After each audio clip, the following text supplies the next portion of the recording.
Well,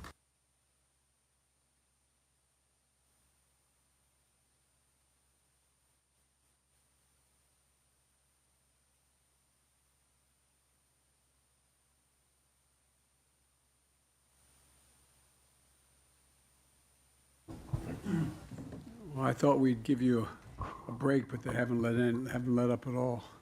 Thank you so very much. Folks, I think this has been, we've been looking forward to this for a long time. And it's wonderful to welcome you all for the first time together, leaders of the Pacific Islands and Washington. You know, the summit honors a deep history that our nations share, and a long-standing trade, diplomatic relationships, and a shared fight to defend freedom. And the sacrifices we made together, the partnerships between and among our peoples, helped bring an end to the bloody war in the Pacific during World War II.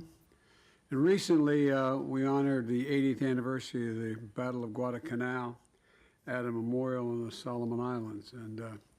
And today, security in the Pacific and for the Pacific Islanders remains as critical as ever to us, and I hope to you as well. To secure the security of America, quite frankly, and the world depends on your security and the security of the Pacific Islands, and I really mean that.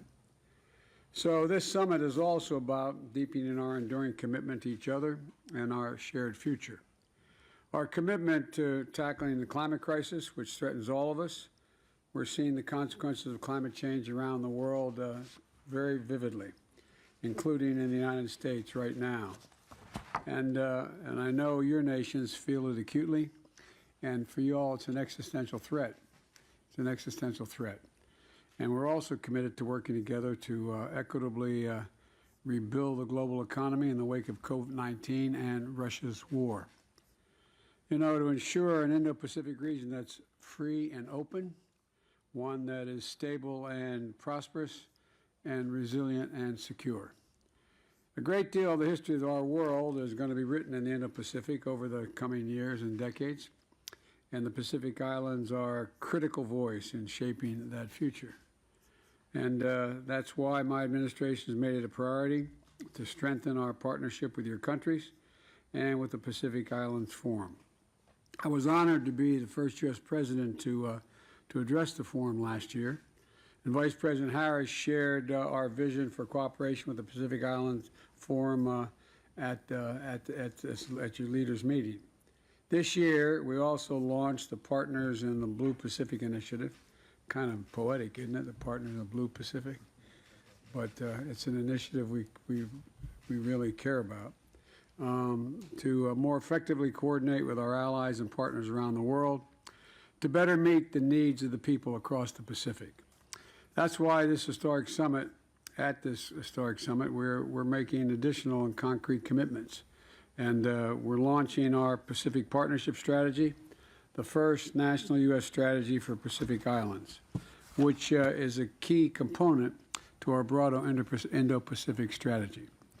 We're also announcing more than $110 million in expended U.S. programs to improve the lives of Pacific Islanders, which includes more than $130 million in new investments to support climate resilience and to build sustainable blue economies in the Pacific Islands, prepare for climate impacts on public health and food security, and to strengthen sustainable development, and also to build a better early warning capacity to predict, prepare for, and respond to climate hazards.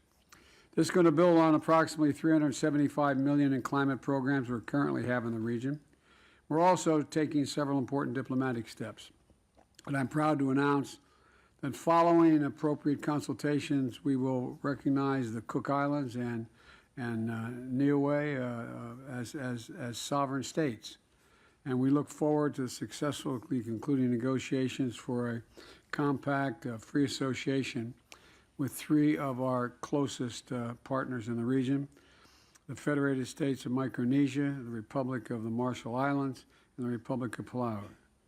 The United States is committed to consulting with all of you and engaging collaboratively at every turn, because it's very much in our interest as well as I hope yours. That's what this summit is all about. And with your permission, I'd also like to briefly address the shameless and transparent effort by Russia to annex parts of neighbor Ukraine. The United States, I want to be very clear about this, the United States will never, never, never recognize Russia's claims on Ukraine's sovereign territory. This so-called referendum was a sham, an absolute sham. The results were manufactured in Moscow. And the true will of the Ukrainian people is evident every day as they sacrifice their lives to save their people and maintain the independence of their country and in defense of freedom as well. Russia's assault on Ukraine in pursuit of Putin's imperial ambitions is a flagrant violation of the UN Charter and the basic principles of sovereignty and territorial integrity. I'm grateful to the Pacific Island leaders for standing up for these basic principles and for your strong moral leadership on global issues at the United Nations. And I'm looking forward to hearing from all of you, and I'm even looking forward to, hosting you at the White House tonight for dinner. I don't know what's on the menu yet, but I hope it's good. But all kidding aside, I'm looking forward to seeing you tonight, and I'm going to turn it over to Secretary Blinken. Thank you very much, Mr. President.